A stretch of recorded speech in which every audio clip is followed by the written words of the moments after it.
SpaceX is a neocloud with a telecom business and a side hustle as a defense contract. Neocloud is basically just renting out data centers. The telecom business is Starlink, wherever they're taking it. And then, Laura, to your point, the space business, the defense business is there, but it doesn't seem to be the focus. From the Defense and Aerospace Report, this is The Downlink, a podcast about the intersection of space, the space business, and defense. Not just what's over the horizon, but what's happening above it. I'm your host, Laura Winter. This week, SpaceX reported its first earnings ever as a public company. The earnings are for the second quarter, and the company hosted its first earnings call, plus the first tranche of SpaceX insider shares unlocked. That means that instead of roughly 640 million shares in the market, there's now more than 1.5 billion. Well, more than twice the tradable shares that were already on the market. We are live streaming, and we want to introduce everybody who's here on the line. And so we're going to start first with Chris Quilty of Quilty Space. Chris, what do you do and where do you do it?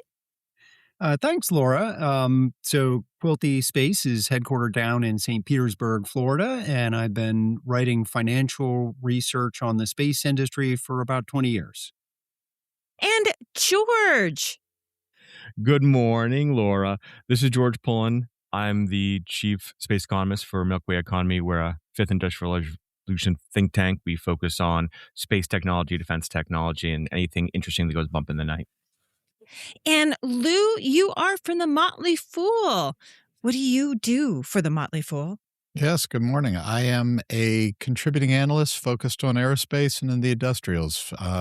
For Motley Fool, we have a bunch of stock portfolios and stock services. So what we're doing here today is we're going to take a really serious look at the earnings report, what's good, what's bad, what's foggy, and how perhaps SpaceX's fortunes now affect the space sector. Gentlemen, thank you so much for joining me. Now, before we go any further, I have to let you know, as in everyone out there who is watching or listening, this discussion is not advice. You should do your own research and make your own decisions about SpaceX or any other security or investment. And if you like this discussion, you can find and follow The Downlink on YouTube. Now, to start with, I want everyone, no matter who you are or what you do, to be able to follow the two big SpaceX events, which are separate events, but really connected. And I want the professor among us, our Professor G, George, who lectures on the space economy, to give us the mechanics, specifically what these two events are, why they're also connected, and why they and the connection are important. So, George, want to start with earnings and then the unlock, like how that all works? Sure. So it's typical for companies when they become public, like SpaceX has become, to make regular quarterly earnings calls. Now, those earnings calls are published. It gives chance for analysts to dive into the numbers of what's happening with the business now that there's a greater amount of transparency, again, because they're now a public company, just like General Mills or GE, right? They're the types of companies now that anyone can see what's going on inside of. That means analyst coverage is also going to be making sure that they know what's happening, and then they'll also issue their own reports, right? So you have the earnings announcements and reports, and then you have the analysts coming in and giving their thoughts on the reports. A best practice is read both. Reading is free, folks. And so you can read what a company actually says about itself, and then you can read what an expert says about them. Now, both of them will add color, but again, read both. The next part of it and why this is important is this is their first earnings announcement after their IPO. So this has a greater level of attention than your typical earnings announcements. Okay, it's what's happening under the hood. I will preface that by saying, usually when you have a first earnings announcement after an IPO, anything good has probably already been baked in, because if it was going to be good that soon, they probably would have wanted to put it into the materials for the IPO, so they got a good IPO price. And as we all know, SpaceX got a fantastic IPO price on a multiple basis. Next thing is the unlock periods. So unlocks are a normal mechanic in any company that goes public. For the unlock, what that does, it is a financial engineering tool. Okay. And what it does is it says, okay, there's a lot of individuals who were part of this company earlier on.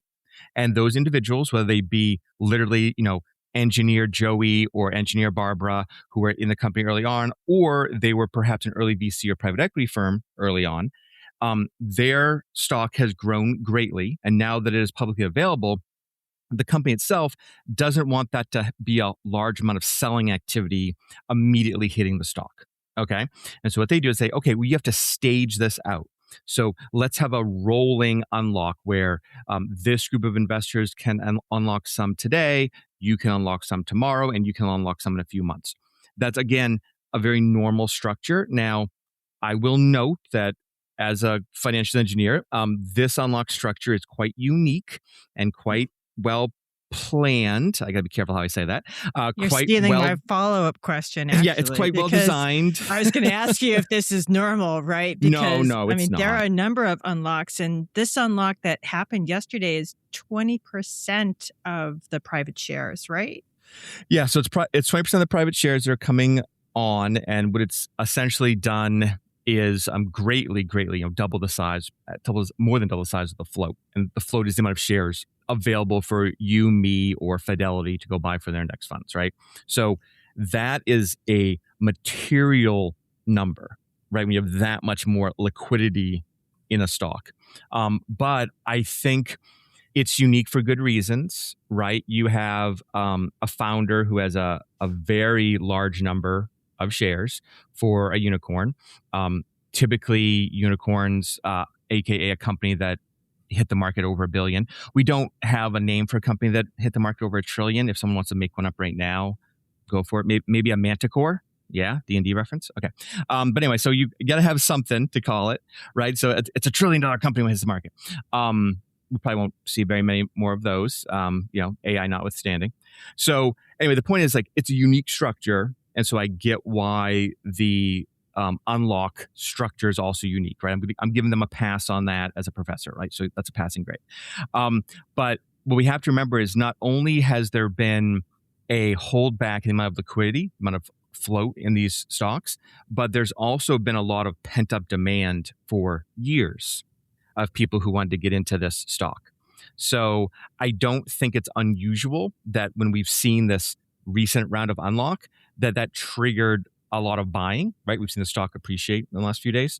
Just this morning, it went up by 8%. And I don't know where it is right now, but last time I checked, I can check right this second. Yeah, it's up by 11% so far. Right. And so what you could see is, again, think about market mechanics, right? So there's a lot of quants that didn't decide to quit and be teachers, who stayed doing what they're supposed to do, and they have those buys programmed in, right? And so they knew that liquidity become available, and they're layering in their buys, so they're affecting a strategy that they probably built out 30 days ago, 60 days ago. Okay, so those buys are hitting the market right now. I don't think it would have been unusual at all if the stock had been down 10% on the earnings announcements or up 10% on the buying because of the float being increased. So both of these things are balancing each other. And I think that's just the normal ebb and flow of the stock price right now that we're seeing. But we're also going to see a lot of unlocks between now and the end of the year, are we not? There's two. There's supposed to be another unlock this month. There's supposed to be 2 in September, 2 more in October. And then I think another is going to be triggered by third quarter earnings. So there are just kind of a lot of opportunities to buy more of SpaceX stock, I suppose. Right. And we'll also be seeing what those look like with respect to, again, what happens in the Q3 earnings, right? So that unlock is staged by that or planned out for that announcement. But you'll also see how this ties back to other headlines, not just for the company itself, but also, macro economic headlines. Again, all these companies function within the larger economic environment that we're living in. If we see a move in interest rates, that's going to affect all the stocks, right? So we got to keep in mind that some of these unlocks are happening near other big announcements like a Q3 earnings announcement. But other of these unlocks, are they going to come about at the same time as a big new contract that they've been working on, or are they going to come about, on the heels of perhaps an economic announcement that they weren't anticipating, right? So again, this is just, how how stocks work in the public space, and now that SpaceX is a public stock, it's how it's going to work in the space. Well, thank you so much for the lesson. Okay, now that we have all or most of the mechanics, we're going to dive into what I'm calling the good, the bad, and the foggy. So, staying with you, George, and guys, I do want you to jump in on this after George gives us, his answer. But when you look at the earnings report for SpaceX and the 10Q, that's the SEC filing. What's actually good? Oh, I got to go first on what's good. Okay. Yeah, you do. Well, yeah. So I will tell you. I'm trying to be nice to our other, because they have to do the bad and the here. ugly. Oh, no, I'll do good. Yeah, then. well, Yeah. no, but they're gonna come in and give us maybe a good thing too if they want to be quick and efficient. All right. But I mean, I'm always so good at bad and ugly, but I'll do good. Okay, so you for the good, can get in on the bad and the foggy. We don't have an ugly here. It's foggy. I'm trying foggy. to be fair. Okay, we're being nice. Yeah. I was trying to do the movie, right? That old movie. I know. Anyway. All right, so for Star, let's just call it Starlink.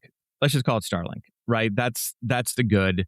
The Starlink subscriber growth is tremendous. 12 they did reveal that they're a little. Yeah, they reveal they're a little less profitable. Like their revenues are down on a per subscriber basis, but they're growing a lot of subscribers. I would say if I was going to do a comparison, though, I'd want to know what is the increase of that subscriber community, right? So we've seen announcements by EchoStar and others. They're losing subscribers, but yet we have Starlink gaining subscribers. Are we actually growing the size of the pot? Or are we all just fighting over the same pot that really hasn't organically grown that much, right? I'd like to see that detailed out in an analyst report. But that's the good right now. They're definitely winning subscribers.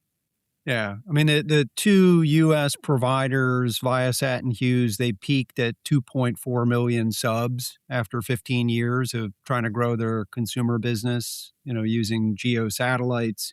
The fact that they added 1.7 million subs in the quarter, gives you a sense that, yes, the legacy providers, they're still bleeding, but they're bleeding 20%, a quarter. Most of the growth that we're seeing here are new users. So they're growing the pie.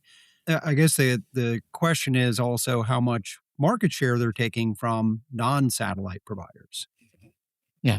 I mean, backing out, guys, all of the headline numbers. And now, granted, there are more asterisks on those headline numbers than there are stars in the sky. But look, 92% revenue growth. If you look just relative to expectations, they beat by what? About 16% on revenue compared to what Wall Street is expecting, 75% on EBITDA. And again, EBITDA is earnings before interest, taxes, depreciation, amortization. And in SpaceX's case, again, 17 more asterisks, but it is what it is. It is the bogey that was out there.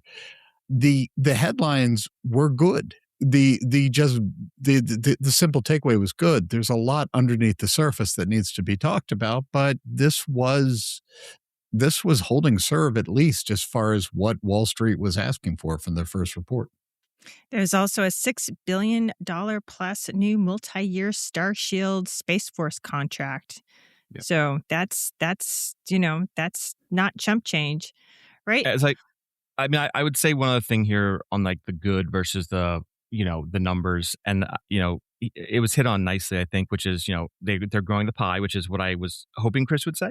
But to Lou's point, I think people also looked at what happened with the AI CapEx number, and they thought to themselves, wow, that's almost 16 billion out the door in AI CapEx. So again, I've said it before, but this is an AI company. And so even though I want to put on my hat and tell you more and more about what's going to happen with Starship and what that mean for the space economy and what Starlink connectivity means for people and our allies, we all have to just take the breath and realize that CapEx number is enormous. and it's well And over the it grew. size. Oh, and it's grew. well over the size of these other segments. So, we really like to put on like our AI thinking hats, and how this thing values out, because that's also the only way these multiples make any sense, right? Both the IPO multiple and its current multiple. That's the only way it makes sense. So, Chris, what's the bad inside of this earnings report?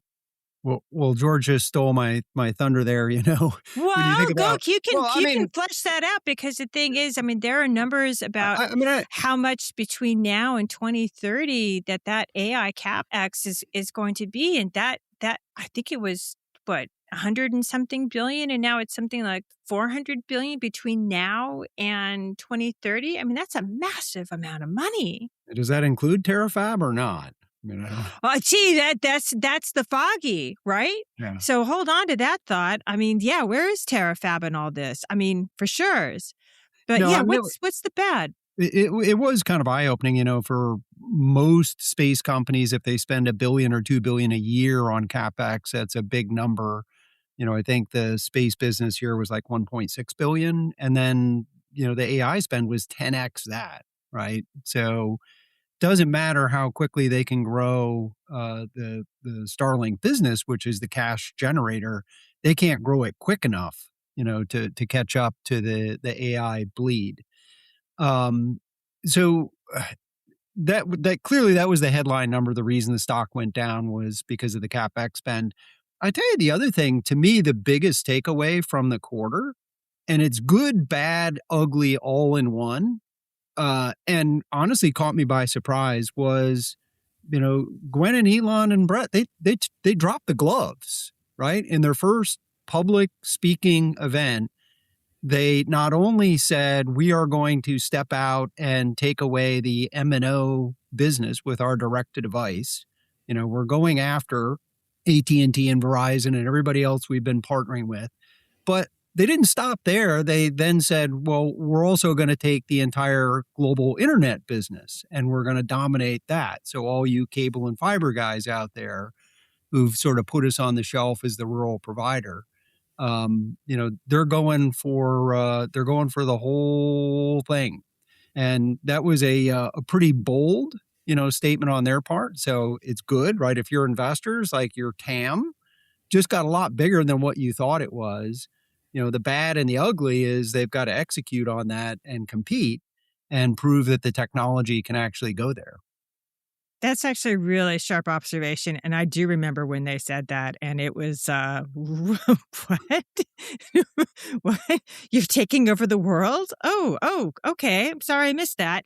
That was pretty major. So, Lou, you guys keep calling it ugly. I call it foggy because I don't know if it's ugly or not, right? Because maybe to me, it's just not well understood.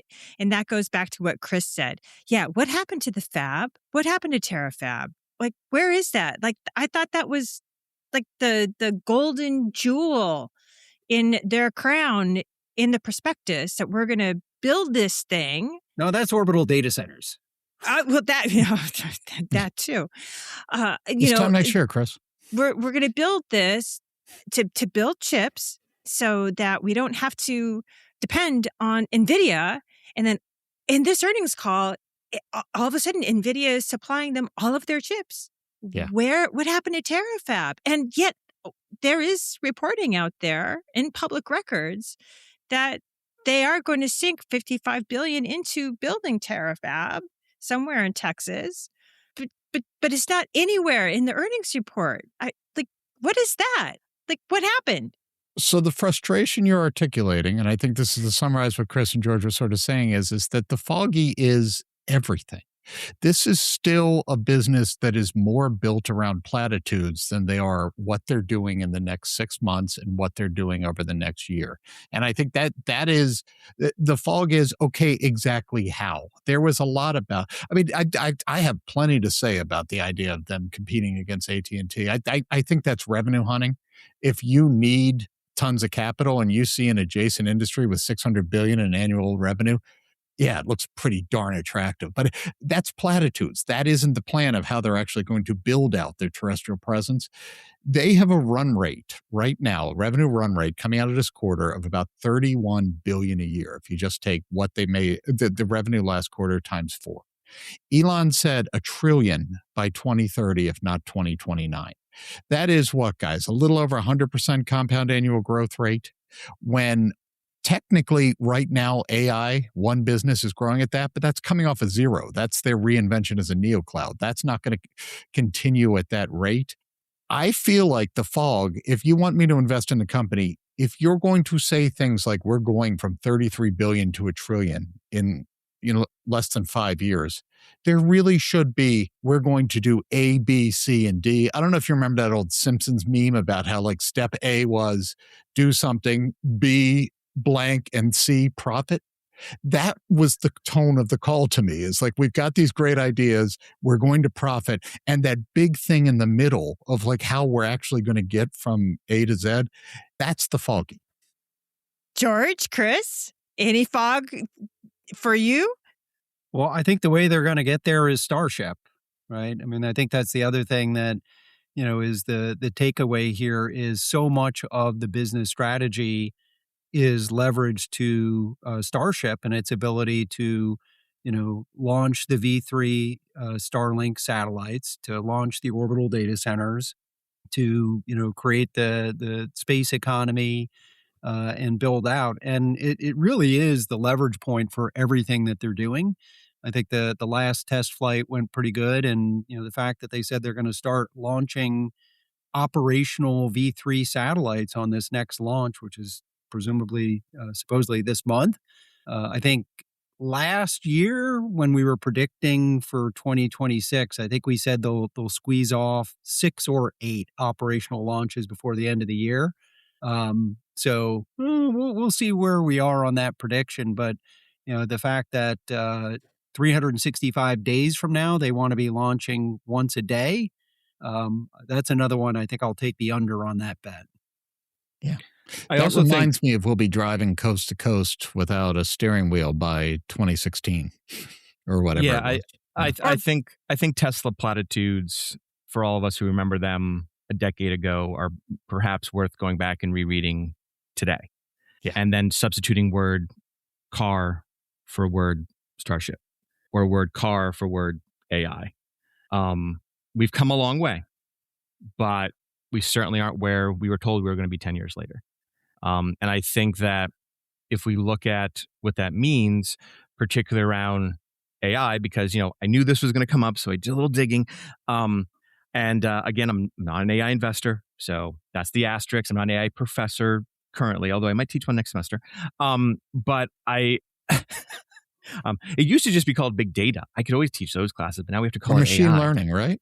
I had a machine learning class. Machine learning. Yeah, it's like, come on, that's what we do. But no, it has to be AI now. Anyway, no, but the point is, if you look at what's happening, particularly when it comes to the AI build out, most of the large build outs, and this is not a direct comment on SpaceX, this is a broader comment. It's functioning on regulatory arbitrage. They're building out at speeds and scales that are ahead of those of the various, local and state regulatory bodies. And that regulatory arbitrage, if you look historically, never lasts. And so whether that means, 1 million gallons a day of water in Tennessee, or that means, some sort of encroachment on swampland in Mississippi or Louisiana, it's regulatory arbitrage today, but it doesn't last. It never has. And so that could be an AI headwind. And if that AI headwind comes in, given the amount of this company, which is focused on the success of that part of the business, I have concerns. And so for that, and for me, that's the foggy part here. One other thing that I thought was foggy or missing in action that was in the prospectus was about Mars. There was no mention of Mars not in the filing, not in the report, and not in the call. And I kind of felt like, well, wasn't this the point, of your whole SpaceX adventure? I mean, Go ahead, but George. you should mention it. I mean, there were pictures. There were pretty pictures on the report. So the prospectus, where's Mars? The prospectus is a forward-looking document. It's a marketing document, but this is what we want to accomplish over time. A 10Q, an earnings report should be, back to my foggy comment, should be what's going on now. That would have been a yellow flag for me if they were going on and on about Mars in a quarterly earnings report. That would feel like a look at the shiny object over here. Yeah, don't pay attention. I agree with Lou here. I agree with Lou here. I'm glad it wasn't in here. Yeah, because that would have actually made me more alarmed. Would it be cringy? It would have been cringy. Okay. But it maybe wasn't if they here. do an investor day. But for a quarterly report, I want to hear them talking about the next 3 months, the next 6 months, the next year, not we want to go to Mars one day, guys. Wouldn't that be cool? Because that's, I mean, like the black jeans and the black collared shirt, and we're going to go on stage at Investor Day, and everyone's going to rah. Yeah, give me some pictures of Mars. But that's not what this release was about. This was an earnings release, and so I'm glad it wasn't in there because that's not something that's affecting myself. 6 months we did get out the or a mass year out. accelerator on the moon. So. We did. We did. All right. I mean, if you take him literally there, he's going to be manufacturing moons in that factory. But I don't think that's what he meant. So there was something else weird though that was in there, right? Can we talk about on the call itself? Somewhere near the beginning of the call, there was a brief segment where he was actually saying that they encouraged people to copy. Oh yes, Starship, Lock, Stock, and Barrel, and that they welcome people to copy the entire thing. I've listened to a lot of earnings calls. Back when I was a banker, of course, more than now. But I've listened to a lot of earnings calls, and I can tell you, I can't think of a single one I've listened to where someone actively said, 1/3 of our business, I welcome someone to go copy it. Let's have as much people copying it as possible, so to get as much mass into orbit as possible. I've never heard something. So what's interesting to me, especially in this podcast, in this light, George, I heard that too, and I shouldn't put words in Elon's mouth, but to me, that is saying what they think of their space business relative to the AI and the other opportunities. Nobody says that about their core thing. Google isn't going to say, we encourage you to copy our search algorithm, because that is their secret sauce. That to me is sort of disappointing as a space-focused person, because it feels like that, this is the commodity. This isn't our special sauce, is our launch business. And the whole idea that Grok 5 is going to be completely trained on all of SpaceX engineering data. I had to stop it, rewind, and listen again. I was like, that's not what was said. I didn't hear that right. That's, for the entire space industry and for space tech at large, here we go, right? I'm excited. But again, I'm excited because I'm going to be now paying the XAI segment of the business so that I have access to SpaceX engineering models and 25 years of SpaceX engineering data, right? Because now that's the most appealing thing to me. But again, that's, you're sort of robbing Peter to pay Paul, and now you're one company. Yeah, and maybe I'll take a more gracious view towards that statement, which is, two things. Number one, and I've heard, like Jensen Huang, of NVIDIA say the same thing, is, if our competitors are focusing on our current technology, they're not skating to the puck, because we're advancing the technology, and if they repeat what we've already done, we will have moved so far behind. And I think that has been the history of SpaceX is they are innovating constantly. The fact that they are going to retire the most successful launch vehicle in history, the Falcon 9, and just put it on a shelf because they came up with something better, sounds crazy, but that's the classic innovator's dilemma. They're moving to the next step. And I think the other thing about, copy our technology or whatnot, again, I think if you believe that both Elon Musk and Jeff Bezos and others have this expanding view of mankind moving out into the stars, they can't do it alone, and they do want other companies, but not the Chinese necessarily, out there repeating what they do. All right. Well, then, so here's a question for us space nerds. Right. So is Musk focused on space? And while I do trust Gwen Shotwell on space launch and satellites, she's not the head of just those segments anymore, right? She's the president and chief operating officer across the AI segment as well. So is this a concern for the space sector, for commercial, civil, and especially defense, all of which depend on SpaceX? Well, I don't know, maybe not. I mean, I thought one interesting statement that also came out of the earnings call was the fact that they're taking their best SpaceX people and putting them on the AI data center effort. And this is something that's happened in the past, right? I mean, you've seen the cross-pollination of Tesla and SpaceX people helping with manufacturing. When they had the red weekend of the Starlink team being fired, they ended up pulling people from, the launch and Dragon crews to come in and try to fix things. So it'll be interesting. Can they actually bring? I think he used the analogy of the major leagues going down to the minor leagues in terms of taking the engineering talent and cross pollinating. I think that's the upside. The downside is, of course, if you take your best engineers and supervisors off of the current task, on the space side, do you lose a beat? I'm, And I'm, I'm asking this, though, because it has been a criticism of Musk that he has taken his eye off the ball in terms of Tesla, right? SpaceX started as a space company. Now it's an AI company, and is putting a massive amount of capital into building out that AI company. It's called CapEx, right? 15 billion, I think, this year or something, or maybe it's just the quarter. I can't keep track, but I wonder if the space side is going to receive its due attention.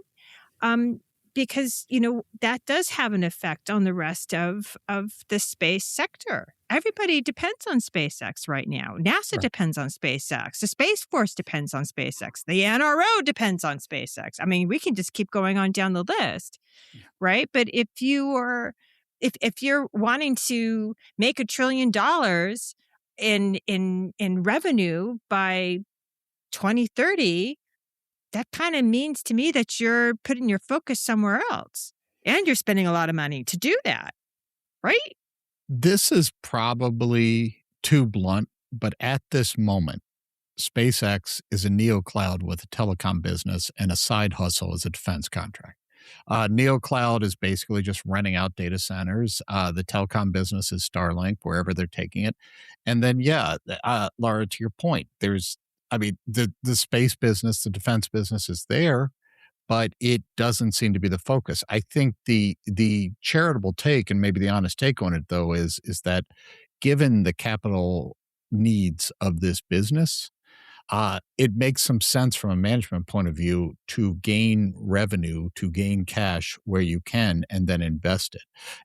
Elon still seems invested in the space project. I don't think he is distracted. I don't get the sense that he wants to go back to, designing a new electric car or something. I don't worry about him losing focus on SpaceX, but I think the pragmatist is go chase revenue and go chase cash where you can, and then hopefully invest as needed. Chris, I think you said it, that it's weird to see CapEx from a space company the way SpaceX is. They are still spending, $1 billion or so on space CapEx. So if they can, even if their attention on the even if their attention on the earnings calls seem to be about AI, if that's where they're going to get revenue that they can then reinvest in all parts of the business, that can still work out fine for space. It's the end of the day, will space get the investment it needs? That comes down to, how things go in the other businesses and their ability to raise cash. But I don't necessarily think that just because their focus seems to be on this AI opportunity right now, they're starving space. Yeah, All right. I'll expound on something I said before, which is if you listen thematically what he said here, broadband, the best place to do broadband from space. Cellular, communications, best place to do it from space. AI and building data centers, best place to do it from space. And, it was a side note here, but they also have the Starfall program, which was kind of quietly announced, where they have these big hockey pucks that they're going to do manufacturing in space. And you know what? A lot of things that you can manufacture in space, whether it's semiconductors or fiber or whatnot, is better in space. So I don't see them, moving off and becoming, the revenue and the CapEx are going towards the AI as the enablement here. But let's be clear. Mars is the goal, and it's about space in the long term. All right. Well, then what is SpaceX's effect on the space category? What I mean by category are other space companies, both publicly traded companies and privately held companies. The effects may be different, and I'm asking this because it's been seen that when SpaceX share price when it goes down, it seems to drag down the whole category on the market. And when it goes up, it tends to pull everybody else up with it. And the thing that kind of puts me in this sort of questioning position is that, again, SpaceX is an AI company. So if the AI category is doing bad, is it also dragging down the space category, right? For no particularly good reason, because it has nothing to do with space. So yeah, starting with Lou, what is that effect? Am I right in what I'm seeing? I think you're right, but I think it's helpful to back out here because the one thing, if you look at the last year or two, Elon has a halo effect, and there is definitely more attention on the space sector. And I think maybe not the valuations of a few months ago, but there has been a net positive effect on valuations, which, yeah, as an investor, good or bad, but it has given companies, look, Redwire, Rocket Lab, so many of them have gone to market at elevated valuations, raising capital that they can put into the business, kind of because they are trading at high multiples that at least in part is due to the halo effect. So I think for right, but there's a reverse to that, though. That's great. You're talking about the up, when SpaceX goes up, but when SpaceX goes down for a reason that's because of AI, because let's say the AI bubble bursts or something like that. Won't that then drag down other space companies just because SpaceX is involved in AI? It could, and then we have like a chicken and the egg argument of like, well, if they're valued at places they would have never been, is that, was it still, True. Actually, this is why, though, I'm glad we've seen so many secondaries, because these young growth companies that aren't cash positive should be taking advantage of this and getting it while it's good, because I don't think as a management team you can assume we will have this valuation. Again, look at Redwire, it went from 9 to 23 back down to about 10, so get it while it's good. I do think, too, though, the opportunity here, and Rocket Lab is probably further along here, but as these businesses, with each passing quarter, they can make more of their own case. As these businesses mature, I think there will be at least a bit of a decoupling here where it's not SpaceX and the seven dwarfs or with the way IPOs have gone, the 700 dwarfs, right? But as these businesses either mature on their own or don't make it on their own, I think they are going to trade more on their fundamentals. We have a lot of very, very, very young companies that in years past George would be looking at on the private side that are now publicly traded companies. So if they got a current for at least a while that helped them establish themselves, that's a net positive. You're right. It could cause further volatility from here. But look, when you're trading at the valuations they are, valuation is a cost of doing business. Volatility is a cost of doing business. So I don't know if I can really blame that on SpaceX either. All right. So now I want to dive into the share unlock, right? Because the effects of the share unlock are really not just of one color. For insider shareholders, the unlock is the exit, the payoff for investing, which also means you have very serious means, because you can't just invest in a private company unless you've got a lot of money to begin with. But there's also a lot of other people who are involved, like SpaceX employees who also have shares, and that this is a huge deal for them. So how does this, first of all, affect shareholders on the outside of the company, the retail investor? before we actually talk about what it means for those who actually hold the shares. So Chris, how does that affect those that have shares that are on the outside of a company, and specifically for SpaceX? Well, I think it's hard to draw any good conclusions here, inside of 30 days from a company's IPO with, as we've mentioned, lockups and indexes that, are all going to get SpaceX shares pulled in. But I mean, bottom line, whether you own them directly or you own them, through your index or your mutual fund, the answer is, this is one of the largest market cap stocks, in the market. You're going to have it in your portfolio, and it's going to have an impact, whether you know it or not. The other thing we have to think about with all of the unlocks here is, there's capital gains. I mean, people don't want to sell just because they can sell if they're going to take a big tax hit. And so I wouldn't think that just because they're unlocks, you're going to get people dumping stock. You've also got, portfolio managers, right, who are going to want to window dress and make sure that they've got sufficient SpaceX that they can show, when they, lock down at the end of the month and have to report their holdings. So there's a lot of things that go into it, beyond, simple, market access and an ability to sell. There's a lot of people who wanted to own SpaceX but couldn't get into an SPV, right? And so you do have that retail element of it. The volatility isn't helpful. It's a broken stock, and you can go back. There were other examples of, Google was a broken stock, coming out of its IPO, I believe. When you're down 10 or 20%, that's not supposed to happen. But this is an unusual, this is a one-of-a-kind name, right? The bankers did their best to engineer, a successful pop on the open, which we got. But end of the day, company's going to have to perform, and the stock will behave accordingly. And just to illustrate the pop, I believe the 52-week high is $225, and right now it is trading at $125, roughly right around those parts. So, George, I've seen your post on LinkedIn on the share unlock, and I really liked your take on it because it was making new capital essentially available to the space sector, possibly, and also making it so those who are carpenters or welders, that those who have been in the company for a long time, also get an opportunity at generational wealth. So there are actually a lot of positives. And I'd like you kind of to explain, how you think that this capital could be positive to the space sector.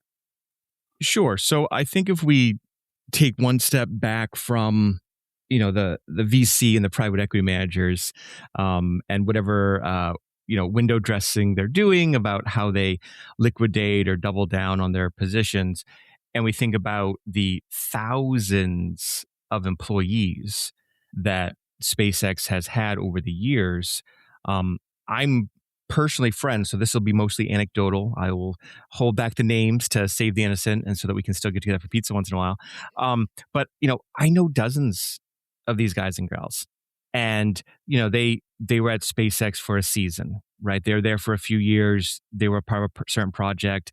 They got recruited away, or they went off and did their own thing, right? And many of them, by the way, did their own thing in a nearby, either directly in space, or they stayed doing deep tech. They stayed doing hard things that need to be solved, right? With their own startups or joining other people's. And I think that there's going to be a lot of positive from those individuals now finally having access to this cash. I think, especially the ones I know, have been involved with either lending and lines of credit arrangements to date. Right? They've had plenty of access to that because they were able to put their shares up and get those types of sophisticated financial relationships going with banks. But this is different, right? Now they, see every day what the price is, and they know if they're worth $3 million today or $4 million today, because it's doing this. And those individuals, particularly the ones I know, they're going out and they're investing in their own companies. and the ones that were, fortunate enough to have perhaps an extra zero on the end because they're a little bit earlier. I know 2 or 3 right now starting their own VC funds, and they're going to be focused on putting money back into space and back into hard technologies, also defense tech. And I think that's going to be an overall net good for the economy and good for the sector. And they're also going to be smart because they've been there. They've been part of it. Well, yeah, especially if I'm one of their advisors. Oh, well, there you go. Yeah.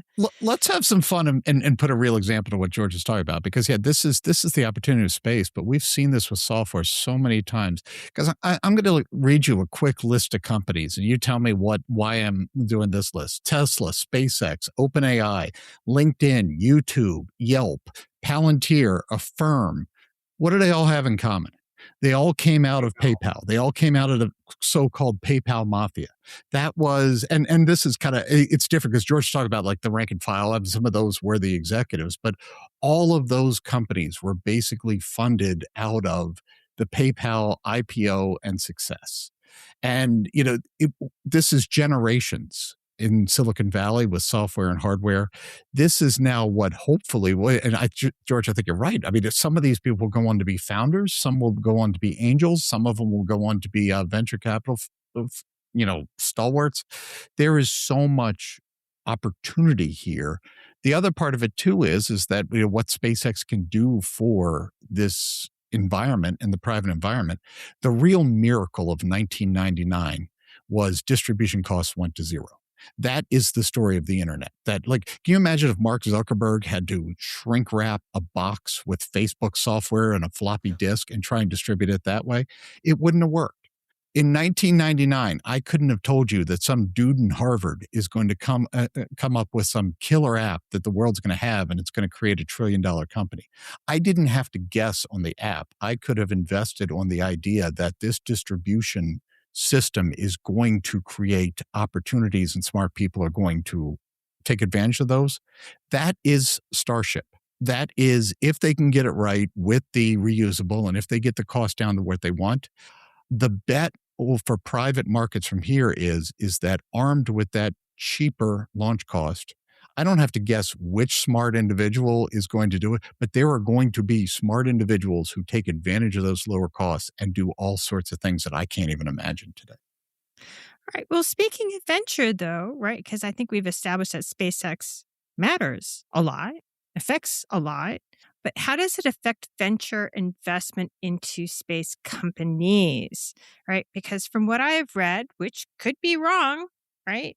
But I've read that startups and young companies are having a harder time raising capital because more checks are being written for later stage technology development. Essentially, companies that have somehow proven their value or have contracts already. But when it comes to, actual new ideas like what you're talking about, that actually there's not a lot of takers right now. Is that true, George?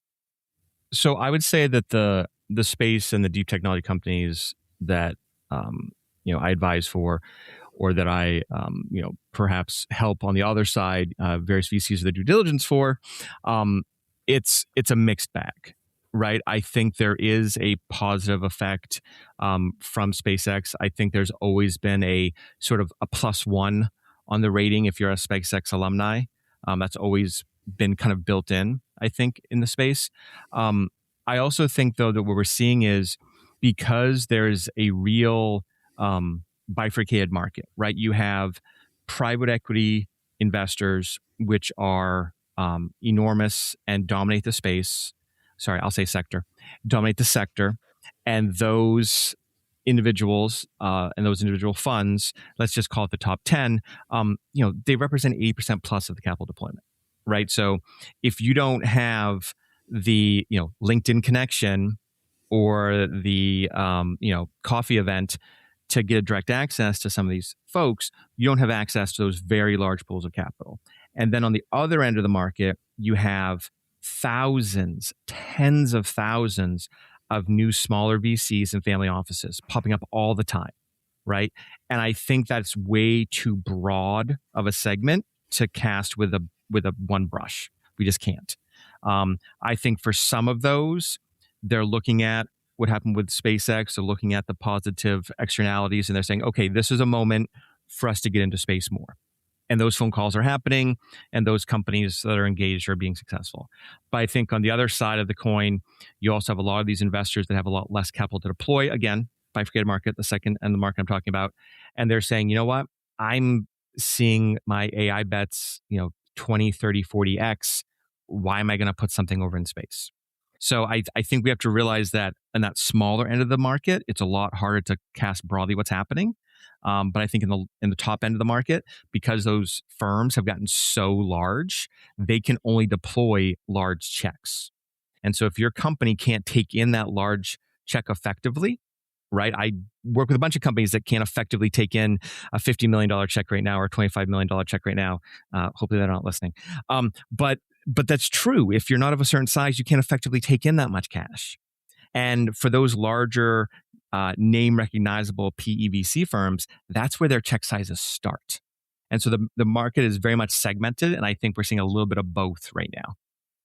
But I'm curious because I think part of this hopefully might be what I was saying before, is that the space venture is still a smaller community, or the space startup. And this is where maybe a big influx of super rich angels, that we don't need venture firms necessarily with the bigger things, but an angel might say, look, I will give you $1 million to pay your bill this year and advice or something like that, sort of the very, very early stage. I feel like hopefully SpaceX is at least part of the answer to that problem. Yeah, and I think the whole idea of a PayPal Mafia 2.0 idea that we're kind of all circling around here is very much an effect that we can monitor for and that we can see panning out, because it's actually even a little bit perhaps better than, gosh, I'm going to be all like all the good now, than the for 2.0, because if you think about what's happening with this quote unquote mafia, I'm using that in the best of terms, you have perhaps a space company forming that needs access to launch. Well, who are they going to go to get that mass to space? They're going to go to SpaceX. Or you have a company working on next generation AI models, or next generation applications for businesses to actually use AI to do something useful. Where are they going to look for their neo cloud solutions? SpaceX, right? Or even in the connectivity sector, like Chris was talking about. If you're talking about how that gets impacted, I mean, there's going to be people who say, okay, I understand what's going on here. You have a swarm of satellites then interacting with antennas on people's houses, and then those antennas on people's houses are producing a mesh network. Well, why can't I do custom mesh networks for people, right? Like all of these innovations are building on the last one, even more so than what we saw with PayPal, right? I'm not dismissing the importance of PayPal by any means. It's groundbreaking, but it's almost as if we can see this second round, mafia scaling off the backs of all three segments of the business that SpaceX says it needs to build over the next 10 years to be successful in the 2030s. All right. I just have to throw in this question because we have been completely focused on SpaceX, and understandably so. But another thing happened this week that I think really should be noted, and that is what the hell happened to Hughes. That makes it the second EchoStar company to file Chapter 11 this summer. Actually, within the past, I think they were like 32 days apart or something like that. The other company that was an EchoStar company that filed Chapter 11 was Dish. Yeah, what's going on here? It's just Charlie stiffing the bondholders. I was going to say, sorry, Charlie, right?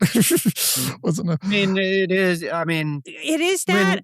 When Hughes was folded into EchoStar, they had no debt and $2 billion of cash, right? It's a cash producing company. It is. It's got contracts with the USG. I just recently had a fellow from EchoStar on the podcast, and I mean, they're doing some really important work. I'll take a more positive spin on what Chris said, although I might not necessarily disagree. But look, for all reports, and Hughes is losing ground some to some of these new competitors that are out there. There is less cash to go around. And so, I mean, the initial bankruptcy is all about who has dibs on the cash because there are notes that are overdue. So the technical thing, I mean, what happened to Hughes was they are overdue on $750 million in notes, and they want to use that cash to pay the bills and keep the lights on. So this is what a bankruptcy court judge. The big picture is, though, is that yes, they have business, but there are more competitors now than there were before, and that tends to cause adjustments in cash flows. EchoStar just got a big chunk of change, or is going to get a big chunk of change from SpaceX. I mean, they could pay the note if they wanted to. Tell that to Charlie. Actually, well, no, I mean, I think everybody's got to explain who Charlie is. Just to be clear. Charlie Ergen, the once and future king of space, who has been doing some really cool things, not always successfully over the years. And Laura, you're right. But again, this is for now the bankruptcy court to decide exactly who has claims on what money, because it's a very complex structure under Charlie's world. I mean, it's not quite like the old John Malone with Liberty this and Liberty that. But Charlie there's a lot of businesses interacting with each other, doing different things, but with common DNA and roots. And I think we're just at a point where there are different claims on cash flows, and that is the job of a bankruptcy court to figure out. All right, gentlemen, thank you so much for joining me today. This has been a fantastic conversation. And yeah, thank you so much for making the time. George, Lou, Chris. Always a pleasure. Until next time. Thanks, Laura. That's it for this week. For your daily dose of award-winning defense coverage, listen to the Defense and Aerospace Report with Vago Muradian. And for the maritime domain, listen to Cavas Ships with Chris Cavas and Chris Cervello. And get your air domain news and analysis from the Air Power Podcast with JJ Gertler and Vago Muradian. I'm Laura Winter. Thank you for listening.